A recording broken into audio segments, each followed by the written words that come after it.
Bem-vindos ao programa UX Anatomia Músculo-Esquelética. No vídeo de hoje, vamos explorar o fascinante mundo do movimento humano. Teremos a honra de contar com a participação de 3 especialistas em movimento humano, que nos ajudarão a entender melhor como nosso corpo se movimenta. Primeiro, vamos escutar algumas palavras do Dr. Rudinei Boff sobre o sistema ósseo. O nosso sistema ósseo é composto por 206 ossos. Alguns são longos, outros são curtos, outros são chatos, alguns são irregulares e uns são bem malucos mesmo.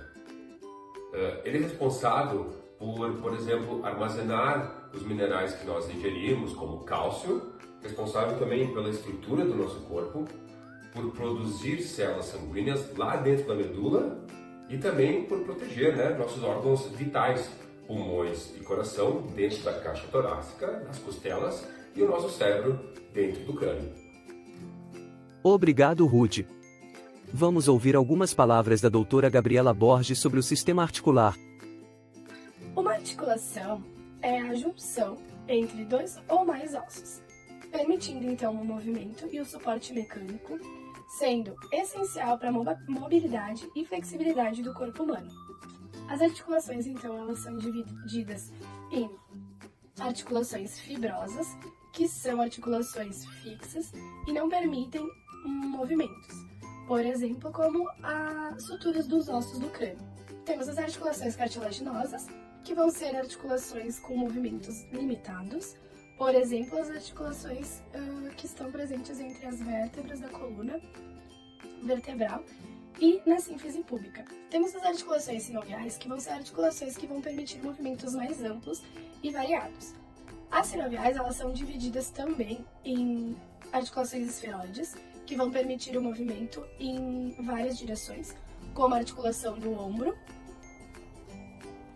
as articulações ginglimo, que vão permitir então movimentos de uma direção única, por exemplo, a do cotovelo e a do joelho.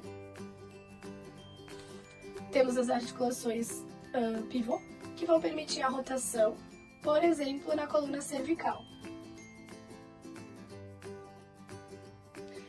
E vamos ter as articulações condilar, que vão permitir então movimentos em 2 direções, por exemplo, a articulação do punho. Obrigado, doutora. Por fim, vamos escutar o que o Dr. Wesley Corso nos fala sobre o sistema muscular. Olá, sou o Dr. Wesley e hoje vim falar para vocês um pouco sobre o sistema muscular, que é composto pelos músculos esqueléticos, músculos cardíacos e músculos lisos, cada um desempenhando funções vitais para o corpo humano. Os músculos esqueléticos são controlados de maneira voluntária e responsáveis pelo movimento, manutenção da postura, produção de calor e proteção dos órgãos internos. Já os músculos cardíacos, controlados de maneira involuntária, são responsáveis para o bombeamento do sangue. Os músculos lisos, controlados de maneira também involuntária, responsáveis pela movimentação de órgãos internos e regulação do fluxo sanguíneo. E assim, assegurando a execução de funções essenciais para o corpo humano. Obrigado, Wesley. Agora, vamos dar uma olhada em alguns movimentos do nosso dia a dia e como nossos sistemas trabalham em conjunto para executar esses movimentos. O simples ato de se levantar da cadeira envolve muitos aspectos. Vamos ouvir as explicações dos nossos especialistas. Rudy, é com você. Então, para levantarmos de uma cadeira ou de sofá, basicamente o corpo inteiro é recrutado. Mas vamos nos concentrar em apenas 2 articulações, do quadril e do joelho. O quadril é formado por 3 ossos, o ilho, o isquio e a pubis, que se ligam com o maior osso do corpo humano, que fica aqui na coxa, o fêmur. O fêmur se conecta à tíbia, que fica lá na perna. E embora não haja ligação direta, do ladinho da tíbia temos a fíbula. Como eles se conectam? Bom, isso a Gabi explica melhor para vocês. Uma das principais articulações, então, é a articulação do quadril, coxa femoral, onde vai permitir a extensão do quadril ao se levantar. A articulação do joelho femorotibial, então, vai permitir o movimento de extensão do joelho, então, levantar-se do corpo. Essas articulações, elas trabalham em conjunto com alguns grupos musculares para o movimento de se levantar da cadeira seja eficaz e estável. Então, o Dr. Wesley irá falar um pouquinho sobre os grupos musculares.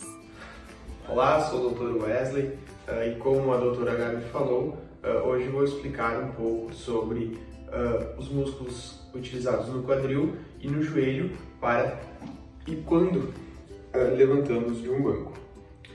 No quadril, utilizamos o glúteo máximo, médio e mínimo. Utilizamos também o ilho-pessoas, os tensores da face lata e os adutores.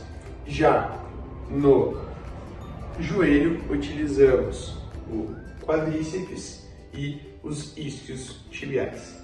Que legal! Vocês poderiam falar um pouco sobre algum outro movimento que fazemos todos os dias? Por exemplo, erguer uma caixa ou algum objeto.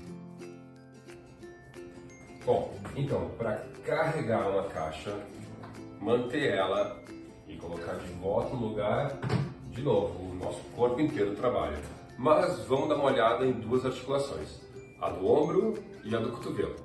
Na articulação do ombro, 3 ossos estão envolvidos: a clavícula, a escápula e o húmero. E na articulação do cotovelo, 3 ossos de novo: o húmero, o rádio, que fica mais lateral, e a ulna. Como que tudo isso funciona? De novo, Gabi, por favor, explica para nós.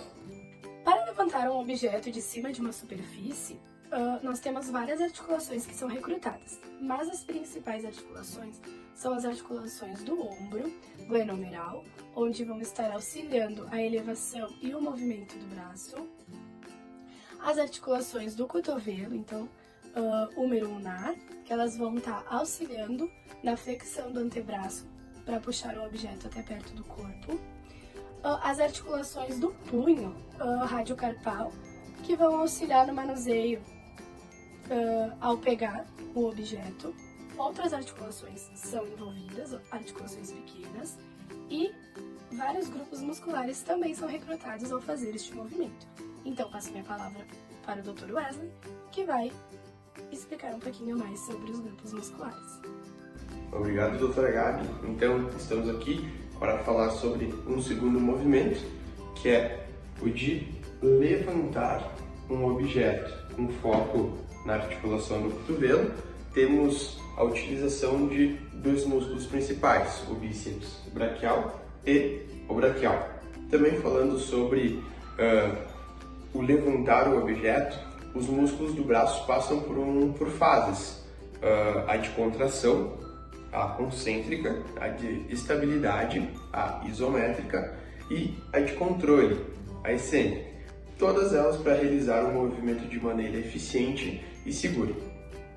Muito obrigado! Agora, já entendemos um pouco mais sobre como o movimento humano funciona. Rudy, Gabi e Wesley, obrigado pelas explicações de vocês. Tchau, tchau, pessoal!